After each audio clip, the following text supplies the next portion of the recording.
చాలామంది మాకు కమెంట్స్లో రకరకాలుగా సోర్సెస్ నుంచి అడుగుతున్న ప్రశ్న, సార్ మేము డ్రైవింగ్ జాబ్ చేస్తూ ఉంటాం, డెలివరీ బాయ్స్ గాను డ్రైవర్స్ గాను ఎక్కువగా మేము బ్యాక్ పెయిన్కి గురవుతూ ఉంటాం. అలాగే చాలామంది ఐటీ ప్రొఫెషనల్స్, బిజినెస్ పీపుల్ కూడా ఎక్కువ సమయం మేము డెస్క్టాప్ జాబ్ మాకు ఉండడం వల్ల మాకు కూడా బ్యాక్ పెయిన్ వస్తూ ఉంది. సో ఎలా మేము హెల్తీగా ఉండాలి, ఎలా బ్యాక్ పెయిన్ని, నెక్ పెయిన్ని మేనేజ్ చేయాలి, సర్జరీస్ కానీ డ్రగ్స్ కానీ వాడకుండా మళ్ళీ ఎలా మేము నార్మల్ లైఫ్ లీడ్ చేయొచ్చు మాకున్న లైఫ్ స్టైల్కి అని చాలా మంది అడుగుతూ ఉన్నారు.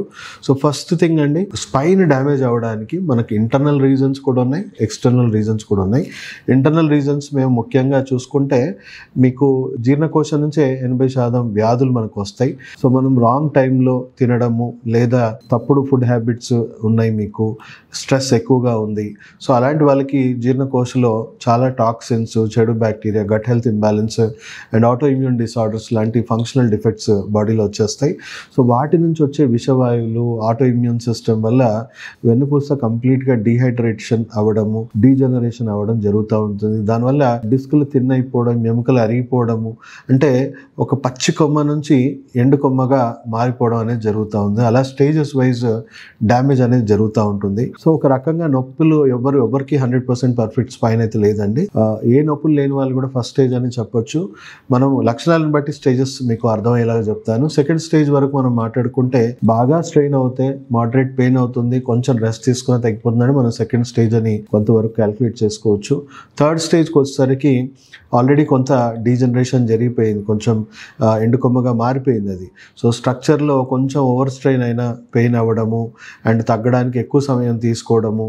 సో అలాంటి టైంలో మీరు ఎలా మేనేజ్ చేయొచ్చు, అలా ఒకవేళ అలాంటి లక్షణాలు ఉంటే ఎలా చేసుకోవచ్చు అంటే, జస్ట్ మీ దగ్గర ఏదైనా పెయిన్ ఆయిల్ కానీ, ఏదైనా హాట్ ప్యాక్ కానీ, నొప్పి ఉన్నా లేకపోయినా కొంతకాలం ఏం చేయండి, స్పైన్ మొత్తం కూడా ఎక్కడెక్కడ నొప్పులు ఉన్నాయో అక్కడ రాసుకొని ఇన్ఫ్రారెడ్ హాట్ ప్యాక్ పెట్టి కాపడం పెట్టండి. దానివల్ల బాగా సర్క్యులేషన్ డిస్క్లకి వీటికి పెరుగుతుంది. అక్కడ టేర్ డ్యామేజ్ అయినవన్నీ కూడా మళ్ళీ కొంతవరకు హీల్ అవ్వడం, రికవర్ అవ్వడం జరుగుతుంది. స్టిఫ్నెస్ రెడ్యూస్ అవుతుంది, దానివల్ల లక్షణాలు బాగా తగ్గుతాయండి. అండ్ అలాగే నెక్ పెయిన్ ఉన్న వాళ్ళకి ఈ వేలు వెనక మనకి చాలా ఇంపార్టెంట్ మర్మాస్ ఉన్నాయండి, అంటే అక్యుప్రెషర్ రిఫ్లెక్స్ పాయింట్స్ అంటాము. అండ్ ఇక్కడ నుంచి ఇక్కడ వరకు లోవర్ బ్యాక్ సంబంధించింది, అంటే ఈ రెండు మిడిల్ ఫింగర్ అండ్ ఈ రింగ్ ఫింగర్ మధ్యలో ఒక గీత గీసుకోండి.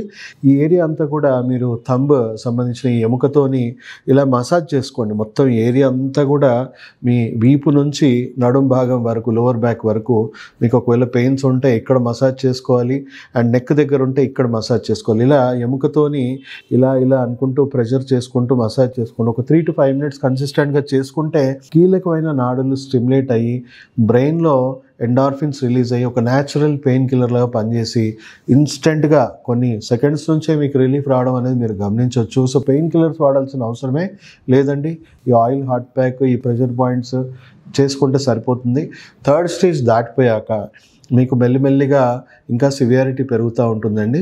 సో అప్పటి నుంచి ఖచ్చితంగా మీరు ఫంక్షనల్ రీహాబిలిటేషన్ ట్రీట్మెంట్ తీసుకోవడం బెటర్. లేకపోతే మీరు వేరే ఆర్థోపెడిక్ కానీ వీళ్ళని కలిస్తే మీకు పెయిన్ కిల్లర్స్ ఇస్తారు. అంటే ఏం ఉద్దేశం పెట్టుకొని ఇస్తారు, మీకు కంపల్సరీ సర్జరీ ఫ్యూచర్లో జరగాలనే ఉద్దేశంతోనే ఇప్పుడు పెయిన్ కిల్లర్స్ ఇచ్చి టైం వేస్ట్ అయ్యి డ్యామేజ్ అయిపోయాక, టేర్ అయిపోయాక ఖచ్చితంగా మీరు సర్జరీ చేయించుకోవాలని చెప్తారు. ఆ స్టేజ్లో సర్జరీస్ గురించి మనం మాట్లాడుకుంటే సర్జరీ సక్సెస్ రేట్ 10లో 9 మంది కంప్లీట్గా కాలు చేతులు పడిపోవడము, తీవ్రంగా వికలాంగులుగా జీవితాంతం తక్కువ టైంలోనే ఇంకా వాళ్ళు వికలాంగులుగా మిగిలిపోవడం జరుగుతూ ఉంది. సో అవి అవాయిడ్ చేయండి. WHO కంప్లీట్గా ఇవి ఏదో యాక్సిడెంట్ అయితేనో లేకపోతే ఏదైనా చాలా సీరియస్ కండిషన్ ఉంటేనే మనం సర్జరీ ఆప్ట్ చేయాలి. 99% సర్జరీ అవసరం ఉండదండి చాలా కండిషన్స్లో.